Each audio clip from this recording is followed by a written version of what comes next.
मृत्यू येणे गरजेचे आहे का ते जाणून घेऊया.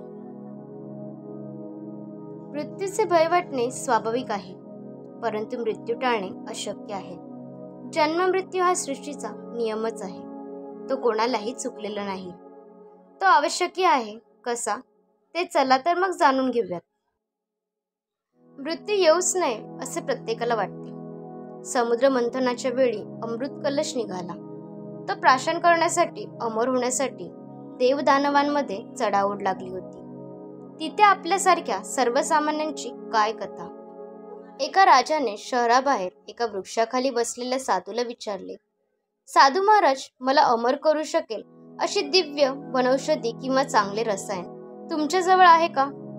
तेव्हा साधू महाराज म्हणाले, हे राजा, हा समोरचा व त्या पलीकडील असे 2 पर्वत ओलांडून गेलास की तुला एक सरोवर लागेल. त्याचे पाणी तू पी म्हणजे तू अमर होशील. ते 2 पर्वत ओलांडून राजा त्या सरोवरापाशी गेला. त्याचे पाणी पिण्यासाठी आपल्या हाताची ओंजळ करून सरोवरावर तो वाकला. तेवढ्यात त्याच्या कानावर कुणीतरी कणत असल्याचा आवाज आला. पाणी पिणे बाजूला ठेवून राजा आवाजाच्या दिशेने गेला.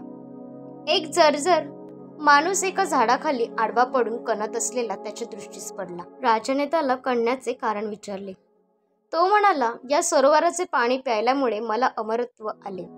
मी अमर झालो, परंतु वयाची 100 ओलांडताच माझ्या मुलाने मला घराबाहेर हकलून दिले. गेली 50 वर्षे मी या ठिकाणी पूर्णतः दुर्लक्षित अवस्थेत तळमळत पडलो आहे. आता माझी मुलं तर मेलीच, पण नातवंडही मरायला टेकली असतील. हे बघावे लागू नये म्हणून गेली 5 वर्षे मी अन्नपाण्याचा त्याग केला आहे, तरीही मी मरत नाही. त्या वृद्धाची करुण कहाणी ऐकून राजा मनात म्हणाला, छे छे, नुसतं अमरत्वाला काही अर्थ नाही. म्हातारपणाशिवाय जर अमरत्व मिळालं तर त्यात मजा आहे. आपण त्याबद्दल साधू महाराजांना माहिती विचारू. त्याने साधू महाराजांकडे पर्याय विचारला. साधू म्हणाला, ज्या सरोवराकडे तू जाऊन आलास ना, त्याच्या पुढे एक डोंगर आहे. तो डोंगर ओलांडून तू पलीकडे गेलास तर तिथे पिवळ्या जर्द फळांनी भरलेला एक वृक्ष तुला लागेल. त्या वृक्षाचे एक फळ तोडून तू खा, म्हणजे तुला म्हातारपणाशिवाय अमरत्व मिळेल. साधू महाराजांच्या सांगण्याप्रमाणे राजा त्या वृक्षापाशी गेला. त्याने एक पिवळे धमक फळही काढले. आता तो ते फळ खायला सुरुवात करणार तोच जवळपास भांडण सुरू झाल्याचा आवाज त्याच्या कानावर पडला. एवढ्या दूर येऊन कोण भांडत असेल या विचाराने राजा त्या लोकांजवळ गेला. तिथे त्याला 4 तरुण आढळले. त्यातल्या एकाला राजाने भांडणाचे कारण विचारले. त्यावर तो म्हणाला, आता मी 250 वर्षांचा आहे, तरी माझ्या उजव्या बाजूला उभे असलेले 300 वर्षांचे माझे बाबा पूर्वापार मालमत्ता माझे स्वाधीन करत नाहीत.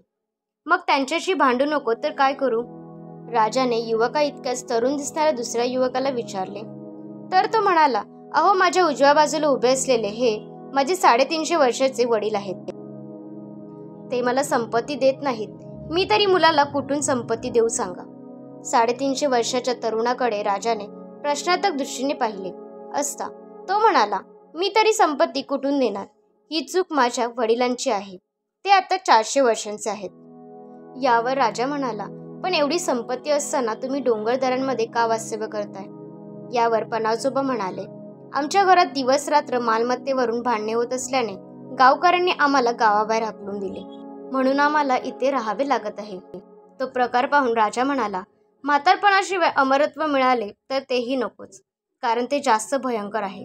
राजा साधू महाराजाजवळ परत आला आणि म्हणाला, तुम्ही मला मृत्यूचे महत्त्व पटवून दिलेत. मृत्यू आहे म्हणून जगात प्रेम आहे, अन्यथा माणसेच माणसांच्या जीवावर उठली असती. आता कळले ना, मृत्यू येणे गरजेचे आहे. व्हिडिओ आवडला असेल तर प्लीज लाईक, शेअर आणि सबस्क्राईब करा, जेणेकरून पुढील व्हिडिओचे अपडेट्स तुमच्यापर्यंत पोहोचतील. धन्यवाद.